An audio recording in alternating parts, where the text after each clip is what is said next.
Okay. Well, I guess we'll go ahead and get started with the Kaysville Planning Commission. First thing on the agenda is approval of the minutes for July 13th. I'll move that we approve minutes from July 13th, 2017. Second. Aye. Aye.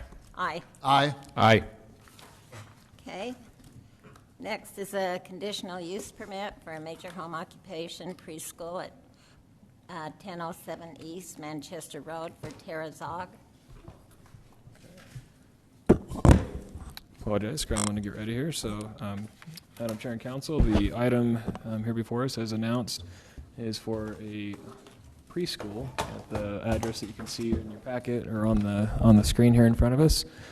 The applicant is here, so we might put the pressure on them to fill in some of the details, but they're looking at doing at least initially one class for a few hours a day during the week with 3- and 4-year-olds.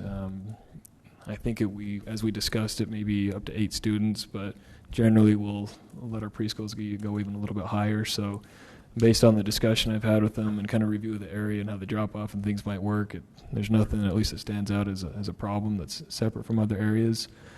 So staff's recommended approval based on the ordinance as a group lesson. We do have to limit either the number of cars or the number of students. The number of students seems to be a little more straightforward generally, so the recommendation is to limit that to 12. Again, the applicant is here if you've got questions of them, or I'd be happy to field any myself if you have any from me. Okay, thank you. Do you want to come up? Maybe we will have some questions for you. We like to meet the people that we deal with. So, have any questions? How many children do you expect in per? I really want to go above 6. Go about 6. Okay. All right. So that seems like plenty. And just one class a day. One class. So right now we're just doing Tuesday, Thursday, 2.5 hours for each of those days. And I'm doing the start time later than the elementary school because there is Morgan Elementary, one on the hill. Yeah. Mm-hmm. But I live in your neighborhood, so okay.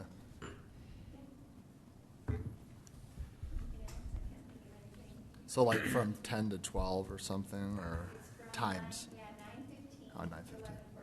Oh, okay. Have you spoken to any of your neighbors? I have spoken to some. Yeah. They're- It's been okay. Oh, good. As far as I know. Yeah, it's been good to have the notice. More people have come and talked to me about it. Yeah. All right. Generates business. Yeah. Well, I would think the only concern is traffic and just from the layout, it doesn't look like there's a real easy way to have cars come and go. And so I think I would be more concerned about 12 students than 6 seems totally manageable, but And right now they're all pretty much right in the neighborhood. I know some will walk, but I don't know if it will always happen. well, Yeah. And we do have, a decent sized driveway. Sometimes we have to tell people to pull in. No, you're good. Tell people to pull in if they want to, get them off the road a little bit. And Manchester's not too busy.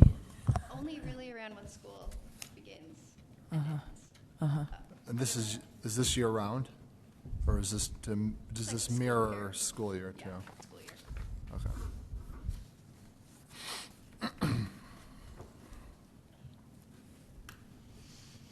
All right. Any other questions? Take a motion. I'll move that we grant conditional use permit for major home occupation B preschool for Miss Tara Zog at 1007 East Manchester Road. Second. Aye. Aye. I don't know how to do that. Aye. Aye. Aye. Good luck. Thank you. Thank you. Apologize for being late. I don't know if you guys do, but all the lights on 200 are out coming from Angel Street Oh, up. are they? 15-minute commute. Several of us, yeah.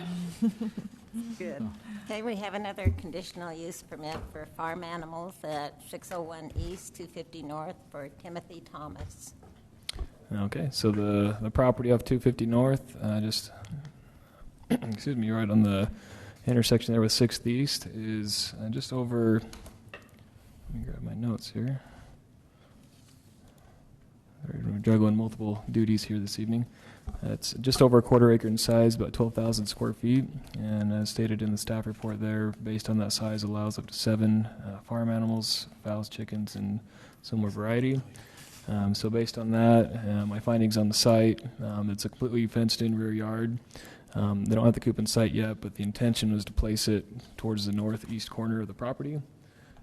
Distances are fine. Everything will be in good order based on the requirements and such set forth in the city ordinances. So with that, staff's recommended approval of the conditional use approval with the condition that that be in place before the animals are on site. I believe the applicant is here this evening as well if there are questions of them, and be happy to take more myself.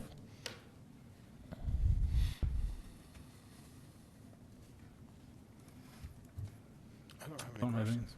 No questions. I'll move then that we grant a conditional use permit for farm animals for Melissa Ramirez at 2008 West Bonneville Lane. Actually, this is the wrong Timothy one?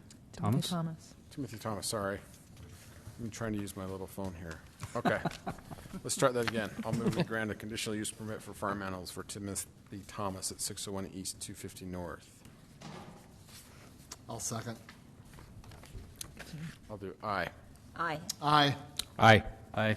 Aye.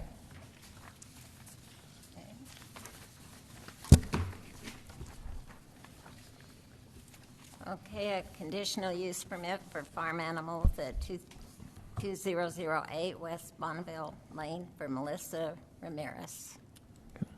On the west side of town, this property is a bit larger, just nearly half an acre, so it would allow technically for several more animals. Up to 25 fowl rabbits are similar per ordinance based on the 20,000 square feet of property that they have. This is a situation where the applicant actually has the animals on site. Staff wasn't aware of it, hadn't received any complaints or anything, but talking to neighbors found out that they got permits to get theirs, so they realized that they needed to do the same, so they brought it in on their own to just get things in order. They do have the coop in place for the animals in the back of the property already on the north side. Fencing's nearly all in, except for with the new construction on the north end. The yard's not completely enclosed, but with the coop that's in place, everything seems to be in good order and in good shape. And considering that they've been there without issues, staff's recommending approval as is. I believe she's here this evening if there are any questions of the applicant, and again, happy to take more myself. Well, I know for a fact the neighbors that live directly in back of them haven't been bothered by their chickens, and they're very close to getting the fence installed. That's mine. I'm in back of them. And I knew that now from my door to door. I found them. Yeah, when the fence goes up, I like watching the chickens when they're out. It's fun.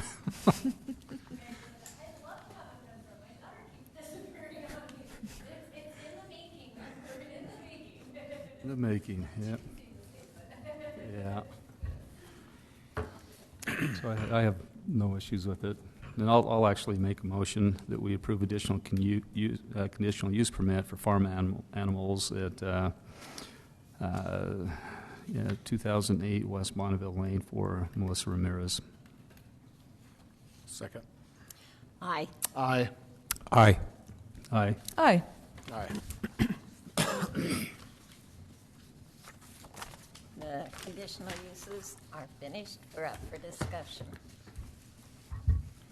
Okay, so if you'll bear with me for a few minutes on this, I've got a little bit of information just to kind of frame the discussion, and ultimately just kind of looking for some initial input from the commission, not a formal recommendation that's official for the council or anything, but starting to head down a direction and path that we've thought about a little bit as a staff, or maybe too much, I don't know, and ultimately it's important that the commission be involved on that. So before we get too far and actually have documents for further review, that's where we're starting.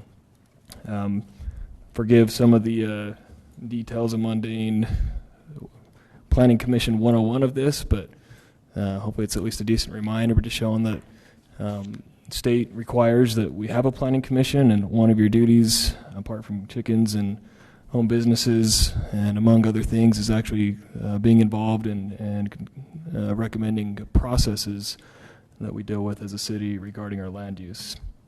and our ordinances reflect similar to what the state shows, that the Planning Commission duties include dealing with application processes, actions on different items, and so forth.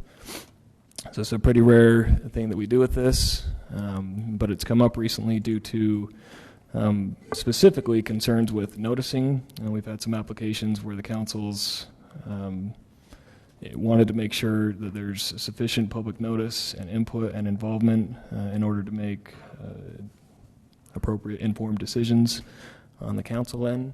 And so they've asked us to essentially put it in ordinance how we're going to notice people, particularly mailers. And so what we've been doing as staff so far, we don't have it officially on ordinance yet. We've been doing it while we work through something, but in considering how we notice people on different types of application has brought up a number of working parts on what may be most appropriate for those processes. And so this is just kind of an outline of some of the items we'll discuss tonight. I'll go into more in detail and specifically some of the input we're hoping to get. Again, to frame kind of the discussion and to, again, back to the Planning Commission 101, so bear with me, but kind of going what the state lets us do and what the difference is between some different types of decisions that the Planning Commission looks at and actions you take. The state, more and more over the years, has gone towards the direction of kind of clipping the wings of the city, so to speak, in favor of builders and property owners. Already a property rights state, it just continues to be more and more so that way. Referring to the state statute there, the 10-9A-306, essentially states whatever we have in the ordinances, it better be plain. If it's not clearly stated in a manner that we can interpret and apply it, if it can be applied under the judgment of the applicant to mean something, it's going to go in their favor if it's disputed. And no matter who the decision body is, number 3, certain actions are always an administrative action. So these land use actions, conditional uses, subdivisions, the Planning Commission here does a very good job at their essentially criteria that we're looking at. Does it meet it? And if so, we're looking to approve it. So the little handbook that I think you each get when you come on board, I pulled out a quote from that says, you know, as we're looking at applications, does it comply with the ordinances, rules, and standards? If so, it should be approved. And so that's the type of action we're looking at. So those standards and ordinances better be pretty clear as we're looking at language within our ordinances to make sure that they fit what we want.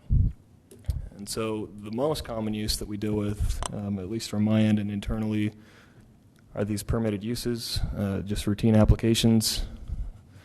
Just to read through here, all the run-of-the-mill approval is given by the building inspector, zoning administrator, or other staff. It's a streamlined method of dealing with routine administrative matters. When the state put this together, it was actually envisioned to include potentially subdivision approvals, variances, conditional use permits, and other land use decisions. The concept is to allow uncontested matters to be handled without formality. So no notice is given, no public input's required. An example of that, when you go to build a house on an approved lot, your neighbors don't get to say what you can and can't build. We'll look at specifics internally still to make sure it's not too tall and so forth. But whereas what you're very familiar with are conditional uses, another type. Within each one of our zoning districts, we have a list of what they can do in those zones. You have the permitted uses we deal with as a staff, then we have conditional uses that you guys see. It's a use that because of its character may have additional impact on the city, neighbors, or other uses, may not be innately compatible with some areas, and may only be compatible in occasion with certain conditions. Our city code consider these items, per city code, you guys are the ones that look at these, review, and approve these items. That's not necessarily the way it has to be done per state statute. There are a number of ways you could deal with conditional uses. Not that it's a good or bad thing, just pointing out what the legislation says we can consider when we look at those. But where it is done, again, kind of considering the noticing process by a public body, being the Planning Commission, we do have some noticing that's required because of the Public Notice Act. So, public meeting notice, excuse me. Conditions imposed must be based on standards. We have those within our ordinance, so we do a good job trying to reference those as we're putting conditions on, and we got to approve it if we can get conditions that mitigate those reasonably anticipated detrimental effects. So almost into the first part of our discussion, when we were asked to look at the noticing, again, the number that was kind of tossed out, and I don't know that this has to apply to everything, but what we're currently doing on rezones is noticing people within 500 feet. And so I think of that personally, one man's opinion, if I'm noticing processes that are coming before the Planning Commission, do I really need to let everybody within 500 feet know about a chicken or a hair salon or something? So with that, we start to see a distinction on not everything, again, my opinion, ought to be noticed the same or handled the same in that manner. So some of the questions that came up just regarding this, again, if you have answers or discussion you want to pursue tonight, that's fine. If not, at least just to put it on the radar, and we'll begin discussing this more and more at future meetings. But what is the Commission's feeling on what notice is appropriate? Is it none in these cases? Currently, we just put a yellow sign up, or do we need to mail something? Should they be handled differently altogether? So maybe we could move a couple items that we look at as conditional uses to be a permitted use. If so, based on what the state requires, we probably ought to look at the language to make sure it clearly states what we want. Sorry, I didn't bring my water. The staff could deal with it as a conditional use instead of bringing it before the Planning Commission, or it can simply remain with the Planning Commission. They don't necessarily consume a lot of our time. We see them regularly, but perhaps it's not a problem just to keep it that way. So I'll keep quiet on this one, and if there's any comments, thoughts, direction at this point, or if you just need to digest it. On the conditional use permits, we've had discussion before about major home occupations and farm animals, whether or not we should lump them all as one, like farm animals where we had three. Do we put those all into one unless there's been some type of complaint, or if it's somebody that's already been given a conditional use permit and they've somehow defaulted or violated that, come back. We've talked the same with major home occupation. We've even talked about with some of these if the staff could even do that. I think it's. I don't know if you want to try to keep transparency. You know, the transparency issue. It's good to notice and put it out, but on some of these things, I don't know if you need to notice. You know, farm animals for 500 feet. I know we had a situation in our neighborhood last year where they wanted horses, and that did create some controversy. But I think you could, for just the standard routine things, you could lump them all together. And probably, I don't know, the notice thing's up in the air, but I think we could streamline it. Well, I like the idea of putting them all together and still having them on the agenda. So when we put up notice, if somebody in the neighborhood does have something they want to say, then they come to the meeting and there's something on the agenda where they can say something. If we have the staff just approve it without coming before us, then it makes the notice not as productive because they don't have a place, really, a venue to express their concerns. If the staff did it, then that would kind of null and void the notices. But I like the idea of having it all in like just one item, and we could say something like, okay, we're going to address the conditional use permits. Is there anyone here to talk about any of those issues? If there's nobody here and there's no issues, then we just say approve, grant or not, the whole batch, so to speak. And that way we have a chance to address concerns if there are concerns, but we don't have to walk through everything if it's pretty cut and dried. Right. I like that idea. I do like that idea, and just to go maybe one step further, I think each one doesn't necessarily need to be dealt with individually, unless there are extenuating circumstances, you know, Old Man Jenkins and his chickens are creating a fervor over in Sunset Equestrian, and, we don't want to stand for that. So, whereas the rest of them are okay, and, having them all there, having people, having it posted, having signage, that gives the, mailing things out for that, probably not so much. But, neighbors will see it, come to the meeting, hopefully if there's an issue, address it here. Like you said, hey, is anybody here, have an issue or problem with any of these, aforementioned farm animal issues. Like you said, I think like larger animals, horses, llamas, sheep, pigs, whatever, that's a little bit different than chickens, I think. So I think just to go in and just to give a rubber stamp of approval across the board, without any kind of public input is not a good idea. So, and everybody too, transparency is a really, buzzword here in Kaysville, and, doing things where it's not in a public venue, and while the city staff approved that, and how come there wasn't a hearing, or how come it wasn't in a public venue, or then that may actually lead to issues down the road too. But I don't know. And I think that if I remember right, the state ombudsman, when he was here, he said you could lump those in. Yes. I guess the thing is defining what you can lump and what you can't. Like you said, we've had the llamas, we've had horses, we've had domestic sheep and pigs, and right. And I think that's a little bit different than just chickens. But And if the notice is sufficient, if the notice does its job, then if there are concerns, they'll be raised.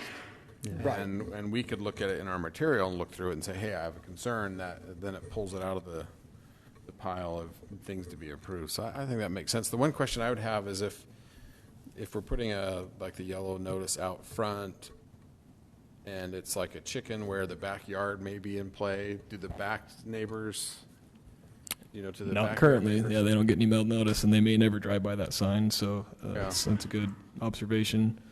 yeah, you don't. I didn't know that they remembers that had a sign in their front yard till I got my packet, and I'm looking at it and went, hey. Wait. So I drove around. I'm going, yeah, there's a sign. So there's correct me if I'm wrong, we're not talking about whether notice should be given, period. It's just how much notice, because for, say, a conditional use permit, there is a state requirement that there be given notice, which is a baseline that we've been following for many land use applications. Is that correct?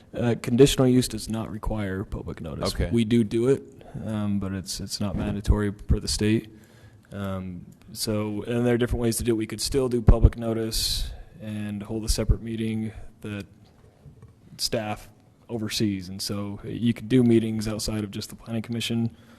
I don't know that that's the way to go. Again, and we're just kind of throwing out ideas, but not necessarily an item that I see has been a problem in our meetings. They don't take us a lot of our time. Even if we did look at them individually or lump them, it's something we see a lot, but I don't think it's been burdensome on anyone. So noticing was kind of the big question here.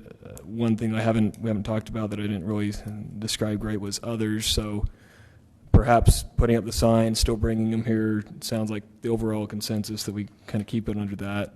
But we did talk about recently cell tower, for example. So these are the most common conditional uses we see, but there are many others in different zones and so forth.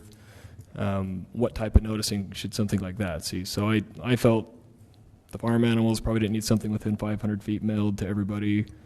Maybe something like a cell tower does, if that comes up.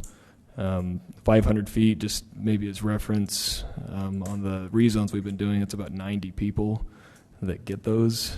So I don't know if that's a good distance, if you do 300, 400 adjacent.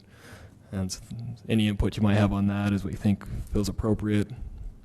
Again, off the cusp, it's kind of hard to throw darts at and let me know. But when you do the mailers, do you also do the yellow sign, right?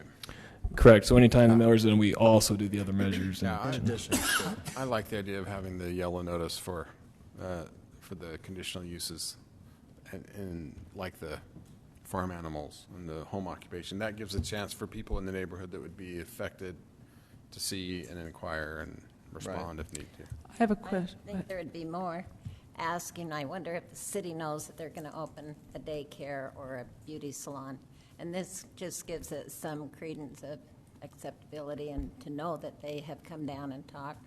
I don't know that we have, doesn't seem like we have that many. I think it's a good chance for us to welcome them to the city. A lot of times you have said, you know, wish them well. So I think sometimes if we had a lot of them, but just to do one or two, it doesn't bother me.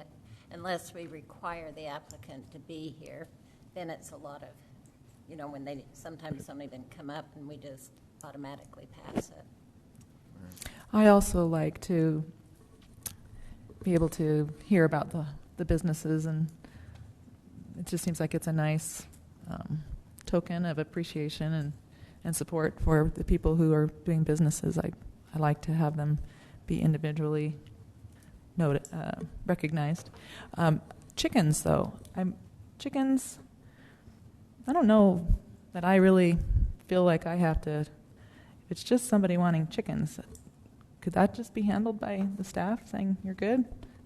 Well, and based on what we're hearing, definitely the larger animals, maybe chickens don't come. You know, happy either way. What you all think about that? If That's someone just something wants, we could vet and flush out in more detail. But if the chickens are so common and less of a problem than the horses, then Somebody may have a bona fide issue with, I Right. mean, I'm not trying to play devil's advocate here, but I mean, somebody may have a bona fide issue. and we've had them before. So Right, in the years that I've been here, yes, we have had several that I can think of off the top of my head that, where there has been an ardent, I have a real issue with this going in next door to me. So does that mean that it's not granted? Usually not. Yeah. But again, the public just the input, transparent, validation, that would be their only way transparency. if they weren't getting a mailer to. Right, exactly. So, In all the time you all have been in here, have you ever denied a chicken conditional use permit? Anybody? We have put a Yes. condition on it where the coop was technically in the backyard, but it was kind of in the front yard and the feathers. I think the neighbor next door could see it. I don't know if you remember that. I remember that one. Yeah. It And seems then like that's we- the only one I can think of. Didn't we revoke one time? we did revoke one, Yeah. just, not recent, a year ago or so. Recent. That's So recent. there's a But few. for the most part, So- neighbors express concerns, and we've only had a few of those, and they get it resolved and Right. Well, move on. It's a good chance to tell the neighbors, hey, if you are concerned, if there are problems, come back and Yeah. tell the staff. That's why I like your idea, even if we lumped them, open it up, if anybody had any concerns or questions. Yeah. Right. That's true. My thought is, I don't know why we have to be involved in that. There's in my mind, and I'm just thinking out loud here a little bit.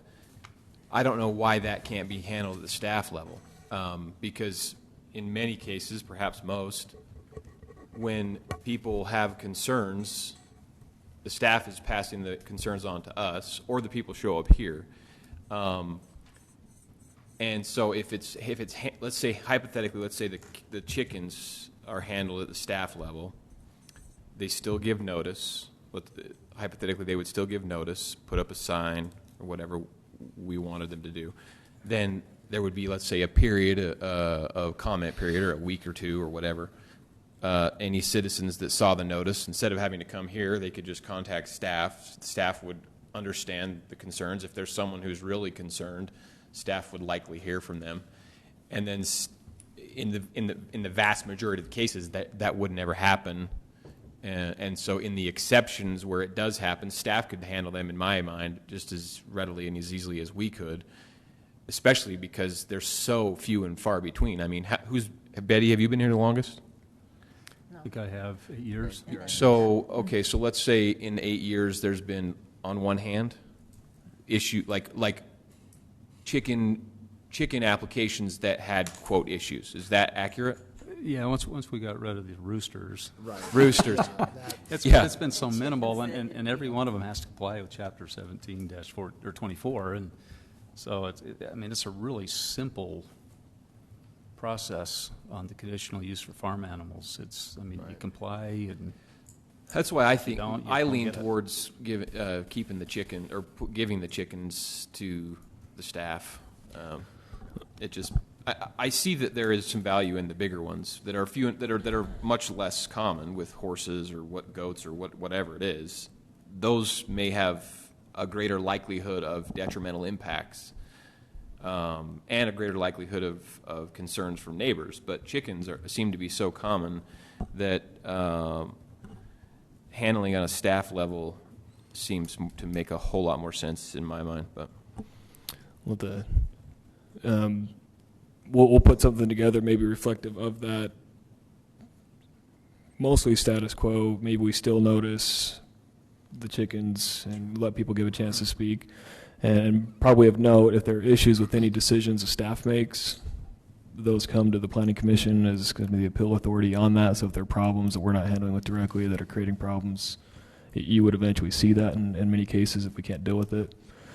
yeah, I mean, I think we have to keep that in mind. Anything with staff, correct me if I'm wrong, if an applicant does not like the staff's decision, whatever it is, conditional use or otherwise, there is always an appeal authority.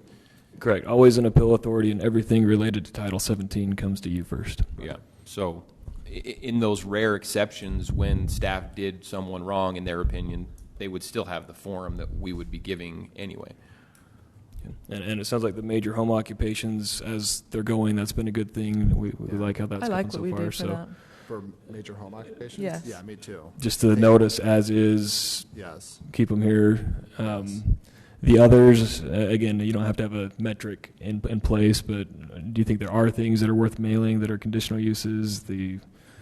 Again, the cell tower was the one that comes to mind. There, Well, that's the cell tower though. That's not a major home occupation though. correct. That's separate though. Correct. It's still a conditional use, but a separate type of conditional use. So, correct. Right. yeah. So Noticing that's about kind of where I'm trying to draw a distinction. Is I feel like there are items listed as a conditional use that, not that they shouldn't be here, but it could probably be treated a little differently than other conditional uses. Right. So, And yeah. that whole that conditional use spectrum, if you will, is, it is pretty broad. There are like we say. It ranges from having a preschool, which we just had, to having handyman issue, something that again, residents, adjacent property owners might think, well, is he going to have or she going to have trailers on site and this and that and the other, and it's going to be a 24/7 operation, because a lot of the public, they don't go to bed reading the Utah Citizens Guide to Land Use Regulation and, or Kaysville City ordinances. It is a good way to go to bed and fall asleep. It's a good way to fight insomnia out there. But just in case, so you don't really know, but, I think it's all about transparency, to be honest with you. Again, I've said that once before, but I think that's kind of. So you feel like if anything is handled at staff level, or not anything, that's too broad, but say chickens is handled at staff level, then the transparency is less. Is that what you're saying? See, again, chickens that's kind of that's almost an outlier on its own, almost. Yeah. I can't think of any other issue that we deal with as a body or as a city that's as, rudimentary and straightforward and rubber stamp as chickens. Can anybody, nothing else is that simple. And there's putting a so cell many. tower up, that's a big issue. Right. So. And I've got we don't get a lot of them, but when we have had them, we are pretty tough on them. We make Yes. sure that they comply and that they do things to protect the neighborhood, and so I think we've done a good job in those.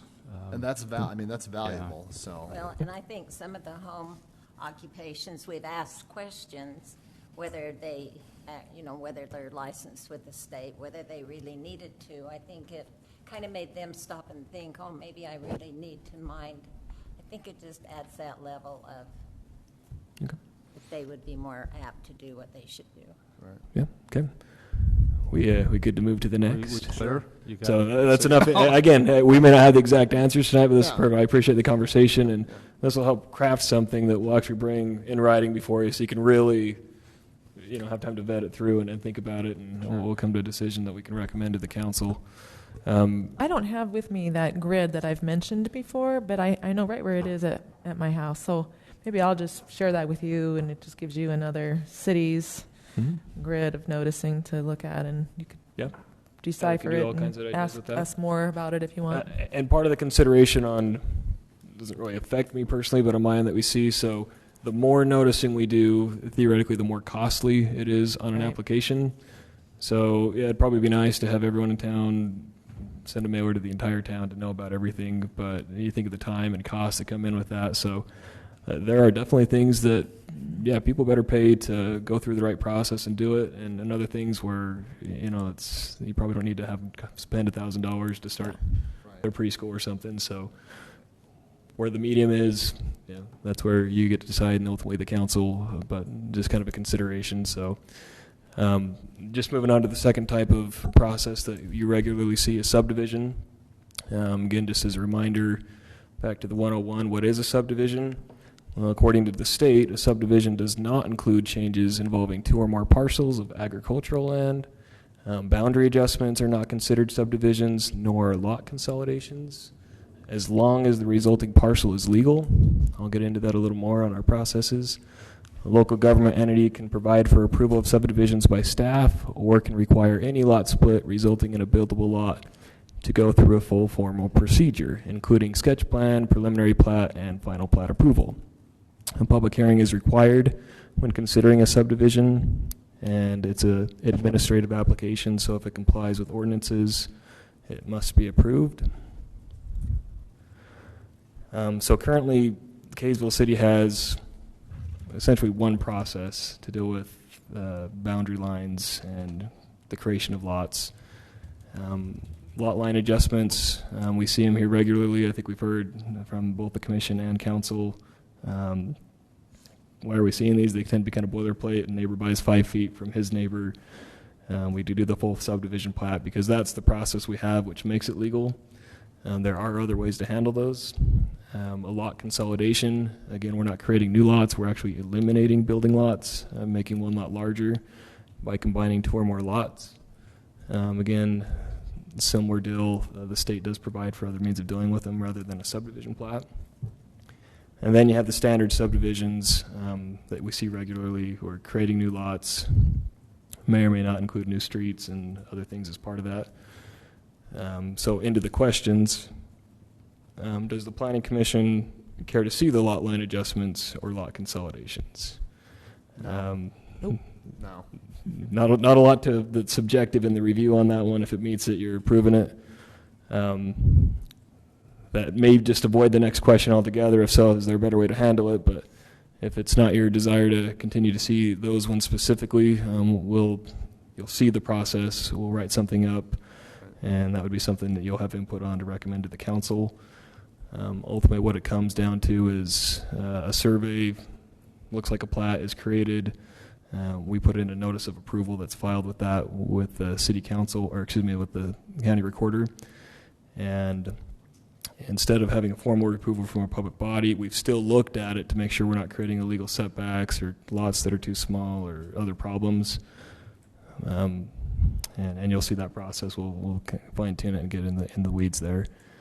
The other question is the Planning Commission interested in assuming more responsibility as the final approval body for standard subdivision on a preliminary or final plat basis only? So, for example, it does not get recommended and passed on to the city council, it stops here. There are pros and cons to all these things, so there's no wrong or right. Applicants probably like that because it's a faster process. They've got less meetings to attend to. The council probably doesn't like that because they probably like to see it and have a little say and control in some things. Things that people have done that I've worked with for other jurisdictions. On the preliminary plat, you make a recommendation. The council approves the preliminary. When it comes back for final, it stops at the Planning Commission as the final approval body. So there are any number of ways to deal with it. If it works fine as is, that's okay too. But just as we're considering these. Quick question, if Please. that were the case and the commission was the final approval authority on that, would that take away the applicant's right to appeal to the council? that makes it so they can appeal to the council. So if the council is the final determining body and they need to have a decision appealed, it would go to the courts generally. So there's kind of the hierarchy. If someone wants to appeal a staff level decision or something that I or Andy do, it comes to the planning commission. If they want to appeal the planning commission, it generally goes to the city council. Or if we create another appeal body, land use, law judge or something like that, board of adjustments, there are different ways to do it. But the way the city's currently set up, they don't like the planning commission decision, it goes to the council. But if the council is the one making the decision, There's it not goes to another the appeal. courts. Well, yeah. So it does. Some cities, though, have that, like you said, a board of adjustment. I think Fruit Heights might have a board of adjustment, and they only meet when there is an appeal. So that may not ever be for, they might not meet for a year or whatever. Right. And that's common. Most municipalities have gone away from that to an administrative law judge because of that scenario where they don't meet frequently. They may not necessarily be, you deal with variances occasionally. It's that type of process where you're looking at the record and a very specific set of criteria.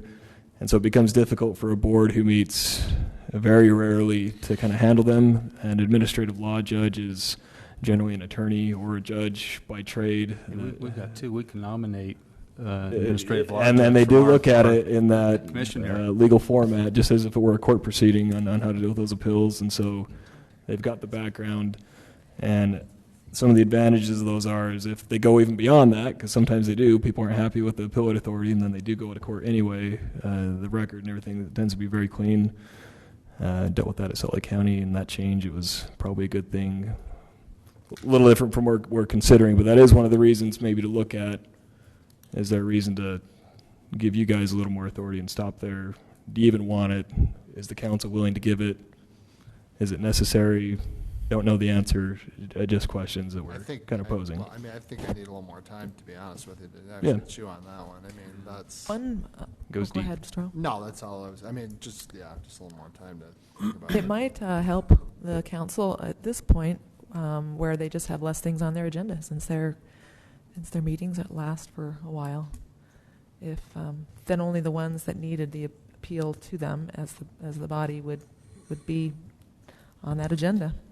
Well, if the council approves the preliminary plat, and then it comes to the commission to approve the final plat, I think in that way, we have some guidance from the city council that it's already been approved. And then if they don't like our decision on the final plat approval, then city council gets to look at it again. So that, to me, makes sense to have it.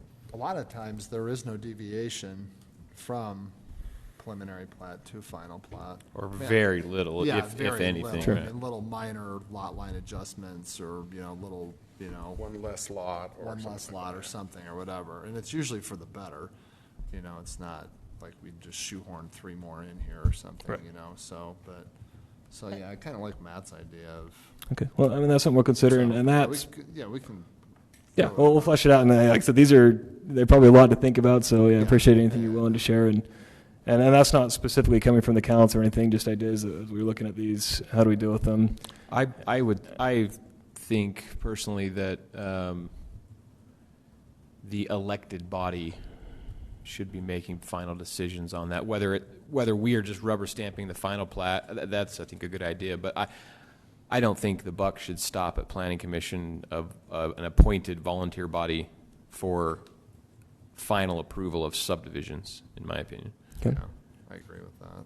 But Well, and one last comment, just so you can chew on as we're getting into this into the future.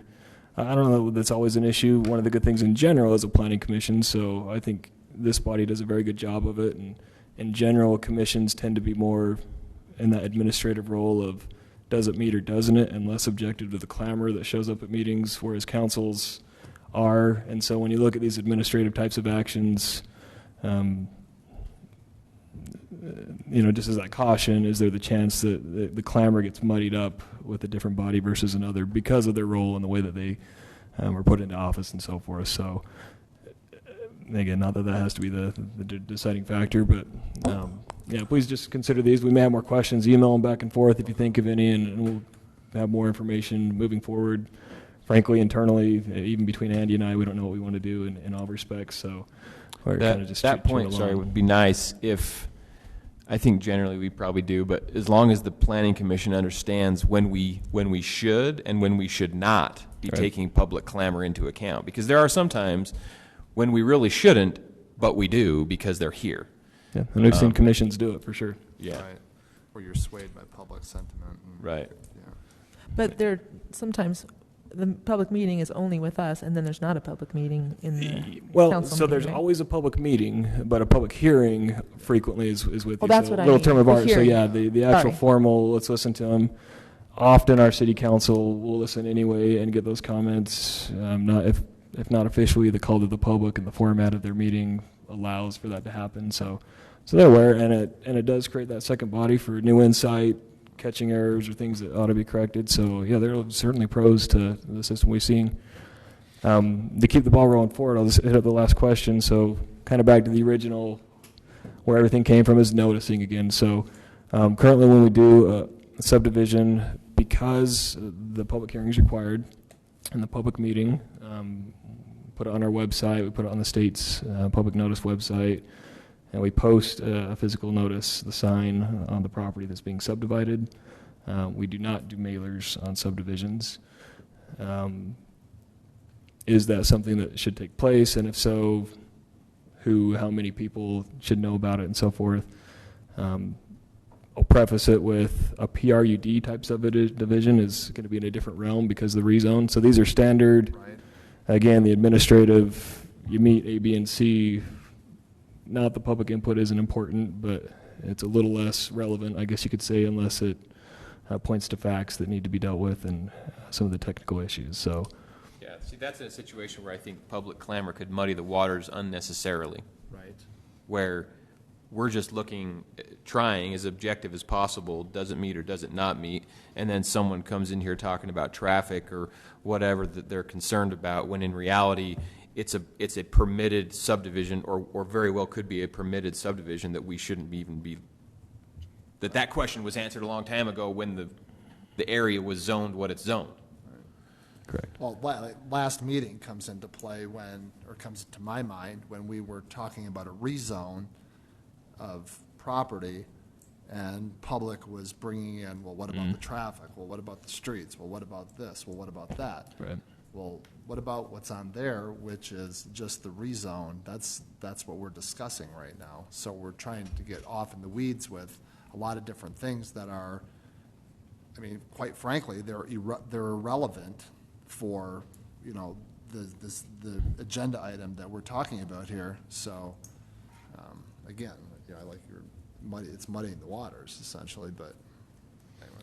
So. They'll always be muddy to a certain degree, I'm Well, sure. So. it never Unfortunately. runs crystal clear, that's for sure. So, but anyways. Okay, so, yeah, again, that very last question, I know it's hard. How many people do you want to know about it kind of thing? But if you'll think about that, is putting a sign up sufficient like we do now? Do we need to start mailing something? And if so, maybe how far do we get that? I'll move forward kind of under what I've heard. We'll find a separate process for the lot consolidations and lot line. You'll see that process, so you'll have input and say on it, but head that towards the realm of that can just be done as a staff level. For the most part, keep subdivisions as they are. At the very most, maybe the city council doesn't see the final plat. Sure. That sounds like it. Something in that direction. So again, you can tweak it once you see the language and after you've actually had time to know what we're talking about and consider it. Another process we see are variances. These are much more rare, but it's, again, the Planning Commission's purview to look at these. Another very specific set of criteria that are outlined in our ordinance that you're considering when determining whether or not a variance is appropriate. There's no state requirement for a public hearing. The only requirement is that if the body considering it is a public body, that we do our typical public meeting notice. So again, in theory, I could look at a variance if that was how our ordinance delegated it, and we wouldn't have to notice anybody. I'm not a public body, so I don't put up a public meeting notice. But where the Planning Commission sees it, what we do is we post it on our website, put it on the state's website, and we put up a sign in front of the property, again, as somewhere to conditional use or something. So is that appropriate? Do we need to mail anybody on a variance? again, with the specific criteria of what's being considered. Clamor gets pretty scary in these realms. It's the burden of proof on the applicant to come to you and say, I meet all 5 criteria outlined in not only your ordinance and statute, that I get to be exempt from your ordinances. We've done a couple of those this year. We have. But if we're, again, noticing, if you think more people ought to know about them, let us know and your ideas on that. Personally, I don't have too much anxiety about the way those are handled currently, but again, if you feel differently, that's relevant and important to us. We want to consider that. Rezones, so we have a little bit more specific direction from the council on this, so we think we have a pretty good idea of where this is heading. Again, of all the things we've talked about tonight, a rezone is the only legislative action, so everything else has been an administrative type decision. They can only be approved by the city council, and the planning commission does have to see it before the city council, as we do. So currently, you guys have the public hearing, as Commissioner Kamalu stated, and then it goes to the council with your recommendation based on that feedback you've had. Before it comes to you, we've put a sign on the property. We publish notice in the Davis Clipper 10 days prior to the meeting. As of recent, we've been mailing it to everybody, all property owners within 500 feet, and then we put it on websites and deal with the public meeting ask, post it in 3 public places, anything that does a public meeting. So the question is there a better process? So the mayor says he would like to see that mailed notice requirement in the city's ordinances. To get specific to that, the state gives us some options on how we meet their minimums. We can always go above and beyond their minimum. The way we meet their minimum now is the sign and the clipper, essentially. And then some of the other things we do are kind of in addition to that. In red, that kind of outlines the current process we follow. In blue, if we have it on ordinance, whatever the distance is, 500 feet, I don't know if that'll fluctuate or not, but that's what we're doing now. That would eliminate our need to continue publishing it in the clipper. So we don't have to do both. We can. Again, there are costs to everything, so I don't know how popular it is to read the clipper and look for public notices. I never do it apart from making sure it's in there. Anybody here ever looked in the clipper? I mean, this I is, get the clipper and I read it, and I've never found or looked for the notice. Not your favorite section, huh? isn't the clipper their mascot and or logo like a Nina the pin to the sail, this old like a pirate ship? I mean, if that doesn't say antiquated, I don't know what does. So, Hey, I mean, my you know, Clipper's great, I'm sure, but I wonder, what is the city's social media presence? They have a Facebook page, yes? Yeah. Correct. Are they on Instagram? I don't know. Twitter? That's, We have a Twitter page? I mean, not Instagram though. I don't think. No. well, and the if we city want the young council- peeps to get notice, we could start doing that. I don't know if that needs to go in order or something, but at some point in the future, that is going to be a notice mechanism, and I think we are here, in my opinion, for that. Well, But and the council has just barely looked at Qualtrics, I think, as a software that would probably provide that capacity to text people, all kinds of stuff where they could get those notices. texting, So. email. I was just thinking of an opt-in on an email list or something. Just Text. Yeah. text. It's a very Yeah. Yeah. That's Even the clipper needs to go away. Yeah. Yeah. It needs to sail off. If we have The noticing in the clipper, not the clipper itself. yeah. Thank you. I like my clipper. Yeah, yeah. They're the only Where ones else who- would our kids they're the only get their ones who name in the paper? cover us. and So, yeah, ideas like that, because what we could do is if we're moving away from publishing it, we'll go this other route to meet the minimums, but we don't have to stop at the minimum. We can do noticing above and beyond that Well, through other man- means. So, yeah, if there's... I think for the record, we ought to say that was Commissioner Wood who made the statement about the clipper.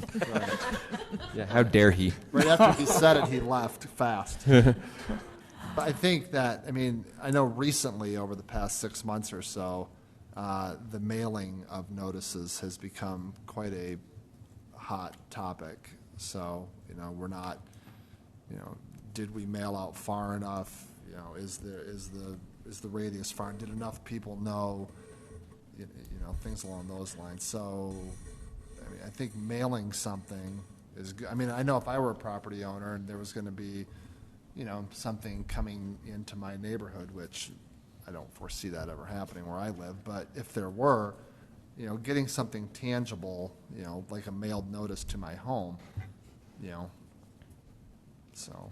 So is it less than 500 feet? I mean, Well, with yeah, well, yeah, the distance doesn't, And in the newspaper that we put out, we could say to check the website for any news on. Or our newsletter? Newsletter and stuff. Newsletter. Yeah, so the state says mailed notice to those being rezoned and adjacent property owners within the parameters specified by municipal ordinances. So it's really up to us to say that's 1 foot away from the rezone or it's 20,000 feet. You know, the number is up to the municipality to determine what's appropriate. 500 is what we've been going with. Like I said, it's about 90 people that we're generally getting mailers to. Well, if that it were seems extremely sufficient. large property, you know, you could have several hundred that might be getting it, That's but true. and you know the cost on that is something that we're kind of figuring out. But you know, this is the type of application. Personally, I think it's okay to have a cost for an applicant. You know, I'm changing what's allowed. Yeah, in you're this saying area. cost, not for the city, right? Yeah, we would forward it along to the applicant to cover. So. Yeah, so like a lot of municipalities, you're probably more familiar with this than me, but you make a rezone application, for example, and as a box to check, you have to come with pre-addressed stamped envelopes and maybe even the notice, I don't know. And that's all a burden on the applicant, right? Yeah, the municipalities do that. So, and then they'll say, well, it cost us this much per letter and this much per stamp per notice. You brought us 50 of them, so here are your fees. And so they're covering that cost. Right now, the city just has a flat $50 that we do. So we'll internalize those. But again, I personally think it's appropriate for them to cover those expenses, and it's Yeah, okay sure it is. in this scenario that it costs a little bit to rezone your property. Or personally, I don't know that it's a good idea to make it really costly to run your home business, depending on what it is, kind of thing. So that's the gray area where one man's opinion. You know, I think on this we could consider that. So we're just looking at that distance. I think is the big question here. The Clipper information, I think we got loud and clear. Yeah. So again, we'll work on writing that. That's it. I mean, these are the items I just wanted to bring up. Kind of some of the things we're exploring. So again, we thought about the noticing. It's kind of triggered these other questions on how that applies with the different things we deal with day to day. We'll get something written up possibly as soon as next meeting to maybe actually see it in writing, maybe a month away within a couple meetings. But any feedback you have in the meantime, please don't hesitate to reach out. I was just going to say, the reason that I like the mailed notices for the 50 or the 500 feet out is because it's pushed out, you know, it's a push when you're talking about marketing. And so, you know, maybe someone doesn't check their mail very often, but the city did send them something that was a little less likely to be missed, or to have them say that, you know, why wasn't I notified in some other way. So I'm glad that we're doing more of that now. I think that's a really good thing. Anything we've missed that you think we ought to be exploring sort of in this realm? Obviously, as you chew on the details, let us know. But I think the notice, in my opinion, should be the 500 foot, for example, should be in an ordinance. It should say for a rezone. It just should be written in there. yeah. Cited, period. And per this, it does have to be on ordinance in order for us to get rid of the newspaper publishing. So Yeah. and that seems to be the direction from at least the mayor and the council. So that's what you'll see, I think, when we get these write-ups in place. And hopefully, if they decide to do the Qualtrics, was it decided to do the Qualtrics, or is that still being tabled? The Qualtrics service, was that I believe they decided voted upon? in favor to approve. Okay, so that, yeah, and that's going to help too. Yeah. Okay. Any other questions on that, or we'll just wait for? Okay. Let's call to the public. We have one. Councilman Page. Yay. Oh, you're kidding. Okay. No. Yes, yes.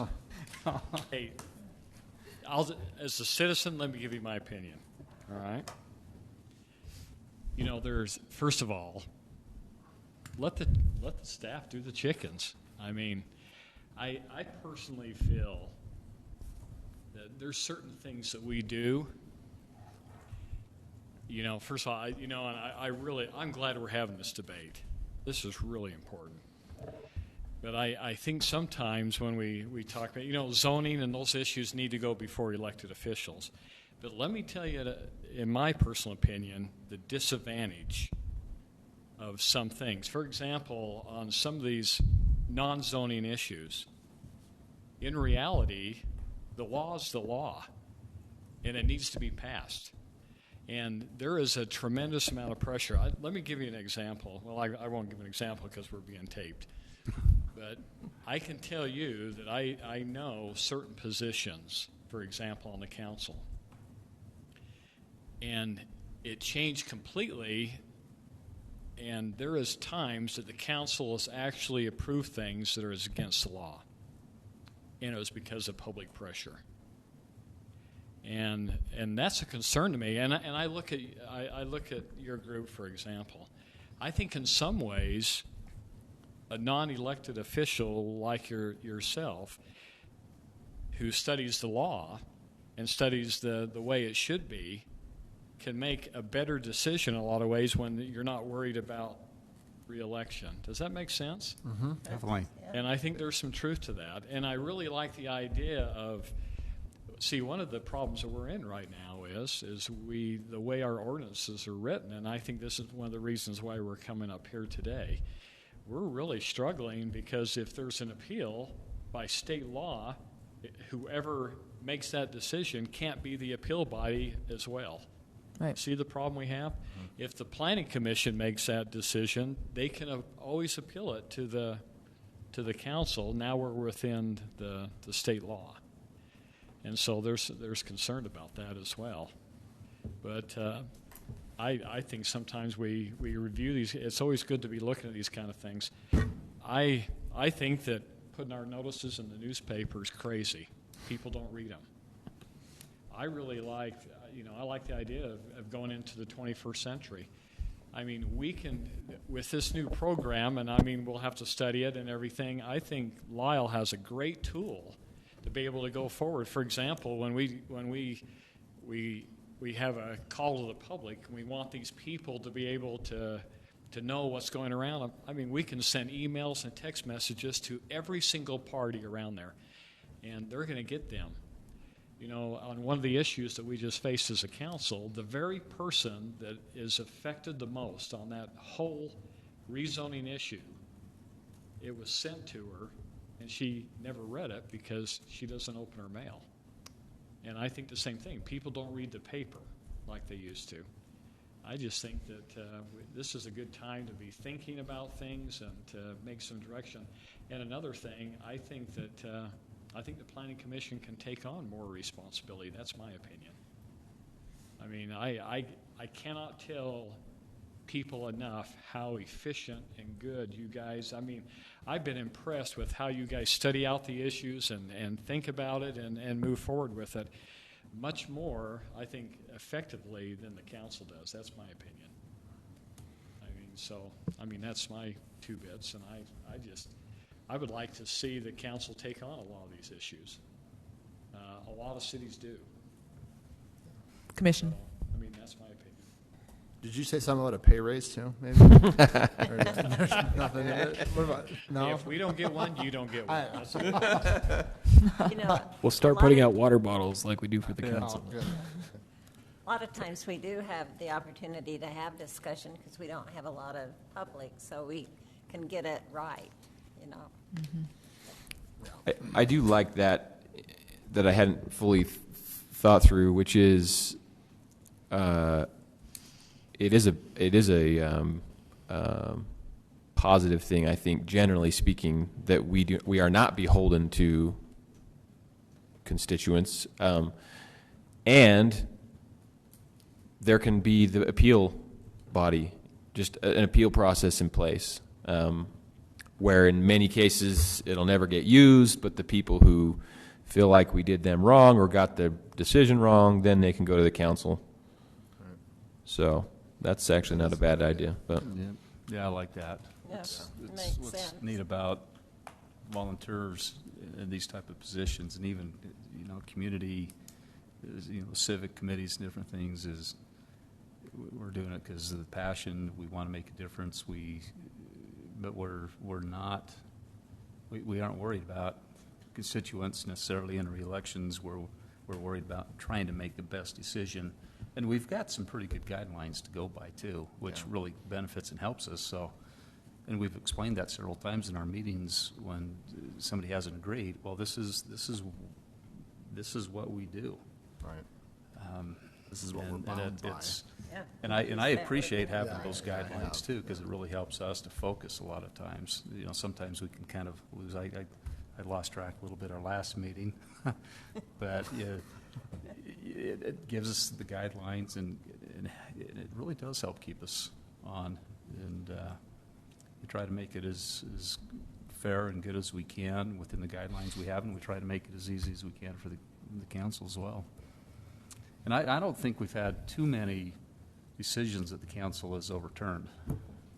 There might have been a couple, but I think for the most part, we try to make it easy for them and give them good information if they have an opportunity to listen to our discussions. I think it helps them too. Good, thank you. Anything else? Okay, how about reports? Okay. Nope. Correspondence, calendar, next meeting. Yeah, we're We're adjourned. Adjourn. we're adjourned. That wants to be adjourned. Good. Hey, your first meeting, hit the gavel. I know. So when, 2 weeks from. August 10th. Yeah, almost good. That's better.